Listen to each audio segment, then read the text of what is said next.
Can I ask a question of Steve just on this subject? In May, there was an attack on a mosque in San Diego. 3 Muslims were murdered. It could have been 100 Muslim school kids murdered in a school nearby. It was 2 neo-Nazi white supremacists. In the past, you've been very vocal in condemning white nationalist terror. I remember you condemned the attack on the mosque in New Zealand back in 2019. This time, you're running for governor of California, massive terrorist attack against Muslims in your state. I didn't hear a word from you. I tried to look up what you said about it. I couldn't find a single posting. I was there that day. Elon Musk is the world's richest man, controls one of its most influential platforms, and calls himself a champion of free speech. But when asked one very simple question, are you anti-Muslim? He couldn't simply say no. Mehdi Hasan picked up on that immediately, and what followed was a brutal dismantling. Watch this. Okay, Mehdi, I just want to slightly switch to something that is still involved in all this. The Elon Musk interview, which came out of the weekend with Zanny Minton-Beddoes from The Economist, editor-in-chief there. A lot of news lines were made from this, some about AI and so on and so on. But there was a clip of him talking about Muslims. I wanted to play to you, given you're a Muslim. Are you anti-Muslim? I'm against having if people are coming to a country with antithetical views. I am against that. I'm against that. You know, I'm against I'm against rape and murder. I'm against the imposition of rules and laws that are contrary to what we've come to accept in the West. Now, there's a lot of fallout to that, not least because, as he was saying this, new numbers came out which showed that the murder rate in England has dropped to its lowest in 50 years. So this idea, which people like Elon seem to have convinced themselves of being correct, which is that, you know, our motherland is being run over, particularly by Muslims who are raping, pillaging and murdering everybody, is not borne out by statistical evidence. So there's that. Now, Zanny Minton-Beddoes, that is on NBC, it's irresponsible for someone with 240 million followers, Elon, to propagate things that are simply not true. And he responded to that huge number of his followers by saying she is a traitor to the West, plain and simple. Yes. I mean, that is strong stuff, isn't it? What did you make of all this? I mean, that's an understatement, but it's not strong stuff. It's outrageous, ridiculous, dangerous stuff. He knows perfectly well that he's putting a target on our back. When Elon Musk attacks people, and I've been attacked by him, you know what happens with his followers. He has a very cultish following like Trump does. It's very dangerous, and it's a ridiculous response, by the way. More than the news lines from that Economist interview was Musk himself and how he handled it. I think the aftermath and the fallout from the interview is more interesting than the interview, because this is the world's richest man who claims to be for free speech, claims to be for debate, but anytime he gets even the mildest of questions, he has a total meltdown. First of all, he rarely does interviews. I know he hasn't done an interview with you. You've been desperate to get one. He doesn't do tough interviews. He melts down when he gets semi-tough questions. Do you remember when Don Lemon interviewed him in 2024? He almost started crying during the interview and then cancelled Don Lemon's show as a punishment for Don asking him questions about his drug use. And now you have The Economist, very sober, mainstream, centrist publication, not woke left at all, as he might say, and he calls this woman, the editor of The Economist, a traitor, simply for pointing out that he doesn't know what he's talking about when it comes to British and London crime stats. The 3 of us are Brits, 2 of us are British Americans. We all know here in the US, I'm sure Steve gets asked by Republicans, oh, Britain, it's a hellscape, isn't it? And it's not a hellscape, as we all know. And it's ridiculous that he pushes this bullshit. And on the Muslim line, thank you, Zanny Minton-Beddoes, too many journalists ignore the anti-Muslim rhetoric at the heart of the Musk movement and support for the far right. This is a man who funds Tommy Robinson, who supported Rupert Lowe, 2 of the most anti-Muslim voices in the UK, if not the West. And when he's asked this straight question, are you anti-Muslim? All he has to say is, no, I'm not.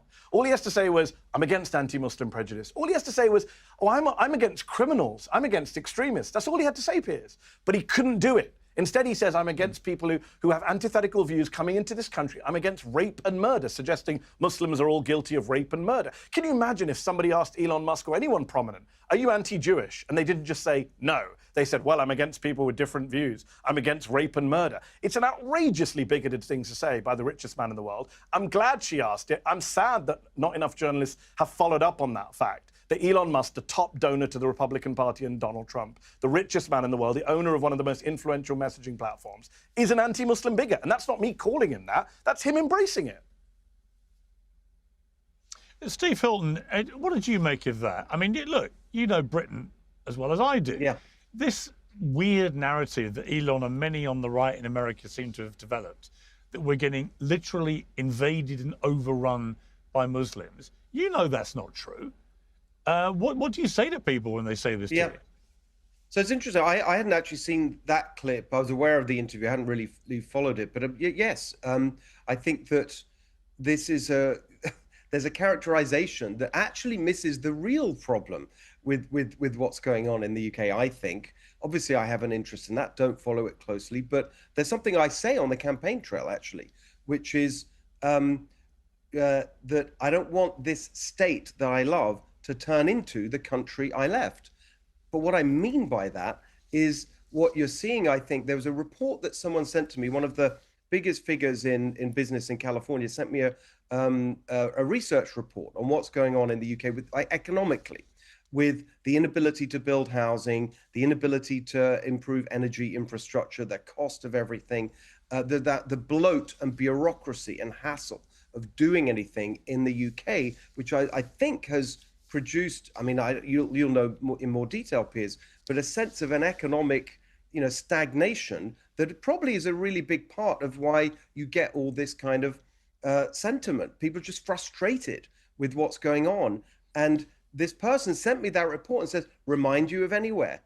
And it does, because that's the way we're heading in California, with this bloated bureaucratic government that's making it impossible to do anything. And so in that sense, I think that that's the real point, I think. Can I ask a question of Steve just on this subject?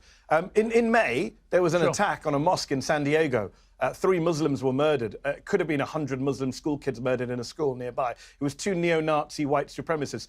In the past, you've been very vocal in condemning white nationalists. I remember you condemned the attack on the mosque in New Zealand back in 2019. This time, you're running for governor of California, massive terrorist attack against Muslims in your state. I didn't hear a word from you. I tried to look up what you said about it. I couldn't find a single posting. No, I was there that day, actually. Funnily enough, Mehdi, I was actually there. I was very close by when it happened.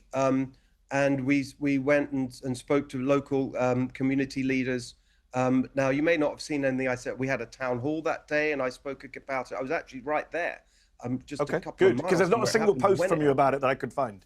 So I'm glad to hear that. Thank you. I mean, I perhaps I don't necessarily kind of express every thought on everything all the time, but I definitely agree with you. I mean, that's completely unacceptable, and I was there and said so in that community on that day. And that's where I'm going to pause it, because Mehdi Hasan gets to the real issue here. When someone with Elon Musk's extraordinary reach talks about Britain as though the country is being overwhelmed by Muslims, those claims deserve serious scrutiny. Because look at the contradiction. The picture being presented online is one of a Britain supposedly descending into chaos, yet the crime statistics being discussed in this very exchange tell a very different story. And that's precisely why Mehdi's intervention matters. This isn't about pretending Britain has no problems. Of course it does. Westminster has plenty to answer for on immigration, public services, housing, and community cohesion. But serious problems require serious arguments, not sweeping claims about an entire religious community. And Steve Hilton's exchange with Mehdi raises another important question: are political figures applying the same level of outrage consistently, regardless of who the victims or perpetrators happen to be? That's the bigger takeaway. When enormously influential people make sweeping claims, journalists shouldn't simply nod along. They should challenge them, demand evidence, and separate legitimate political debate from inflammatory generalizations. And on this occasion, Mehdi Hasan did exactly that.